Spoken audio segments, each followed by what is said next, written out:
when Beacon Council CEO Frank Nero sat down to meet with Miami-Dade Commissioner Linda Bell in her Palmetto Bay office. The session did not go well.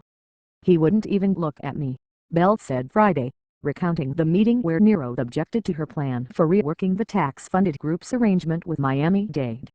She said Nero at one point flung her proposal on her desk. "He was extremely rude. I was a little taken aback."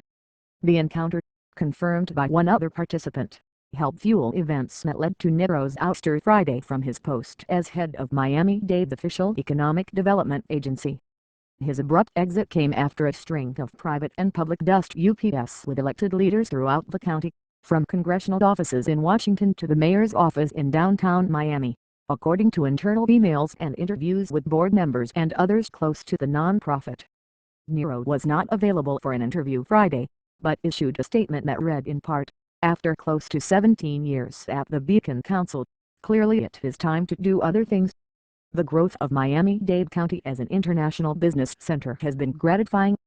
His exit came after a closed-door meeting Friday morning by the business executives who make up the nonprofit's board.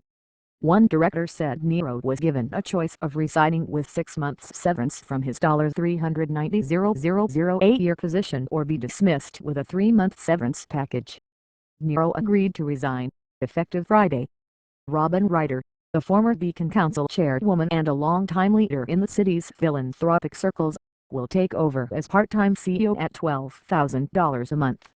The Beacon Council plans a national search for Nero's replacement, and Ryder said Friday she does not want the job. "My role will be to be the glue that keeps everyone together. They are a wonderful group of professionals," she said in an interview before her first meeting with Beacon staff. "Frank built a fabulous institution." Turnaround. Nero's departure marked a sharp turnaround from a board who in August extended his contract for 3 years, and brings to an end a role that had Nero as Miami-Dade's primary economic ambassador since the 1990s. In the last year, he presided over a year-long study called One Community One Goal, which ended with a lengthy report that seeks to map a blueprint for the county's economic growth. And in the group's annual report, the Beacon Council touted a year in which the group said it assisted businesses in adding 2,000 jobs in Miami-Dade, including an incentive package for Univision's new cable network with ABC in Doral.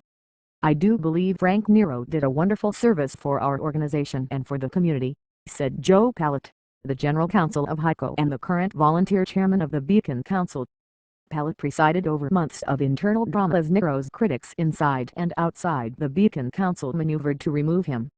Fueling the revolt were signs that elected leaders crucial to the Beacon Council's public dollars had grown tired of the former New Jersey politician's hard-charging and sometimes abrasive persona. In August, an aide to Congresswoman Ileana Roscommon let Anambra County officials that he was taken aback by a Nero letter to the Republican Congresswoman. The subject was a global aviation show the Beacon Council wanted to hold at the Homestead Air Base but which the Pentagon had rejected as too cumbersome for the facility. Read more here. http://www.miamiherald.com/2013/03/03274276/Nero out as Beacon Council CEO. HTML number sign story link equals CPE